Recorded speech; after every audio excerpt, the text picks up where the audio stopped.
ঘরের দরজায় দাঁড়িয়ে কোরআনের একটি সূরা পাঠ করলে সংসারে কোনো অভাব থাকবে না। এটা নবীজি সাল্লাল্লাহু আলাইহি ওয়াসাল্লাম আমাদেরকে শিখিয়ে দিয়েছেন। কিছুদিন আগেও আমি এই কথাটি বলেছিলাম, সেখান থেকে ফোন আসছে, হুজুর আপনি যে আমলটার কথা বলেছেন, আমলটা করে আমি ভালো ফায়দা পেয়েছি। আমি ব্যবসা করি, ব্যবসার ভিতরে ভালো বরকত হয়েছে। আমাকে ফোন দিয়ে এসে জানিয়েছে। আমি বললাম সে এটা আমার কথা নয়, এটা নবীজি সাল্লাল্লাহু আলাইহি ওয়াসাল্লাম আমাদেরকে শিক্ষা দিয়েছেন।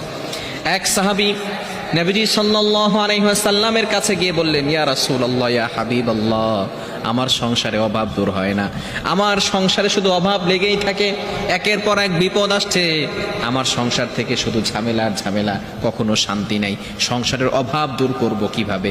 নবীজি সাল্লাল্লাহু আলাইহি ওয়াসাল্লাম তাকে একটি আমল শিক্ষা দিলেন, বললেন তুমি ঘরের দরজায় দাঁড়িয়ে আমলটা করবে।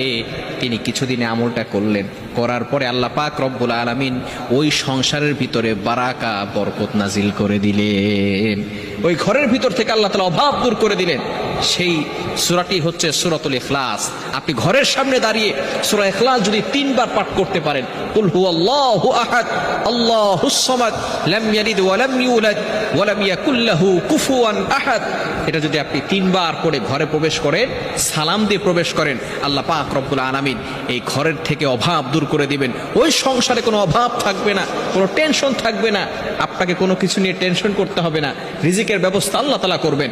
রিজিক নিয়ে টেনশন করছেন, পাখিকে আল্লাহ তাআলা রিজিক দেন, সমস্ত প্রাণীদেরকে আল্লাহ তাআলা রিজিকের ব্যবস্থা করেন। আপনি শ্রেষ্ঠ মাখলুকাত, আপনার রিজিকের ব্যবস্থা আল্লাহ করে দিবেন, আপনাকে টেনশন করতে হবে না, ওই সংসারে অভাব থাকবে না, শুধু আল্লাহর উপর ভরসা রাখেন।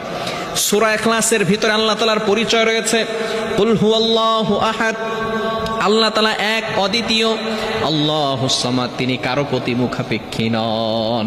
আল্লাহ তাআলার পরিচয় রয়েছে এই সূরার ভিতরে। এই সূরা যে বেশি বেশি পাঠ করে, আল্লাহ পাক রব্বুল আলামিন তার অভাব দূর করে দেন, বিপদ আপদ থেকে হেফাজত করে দেন। এজন্য রিজিক নিয়ে আপনাকে টেনশন করতে হবে না।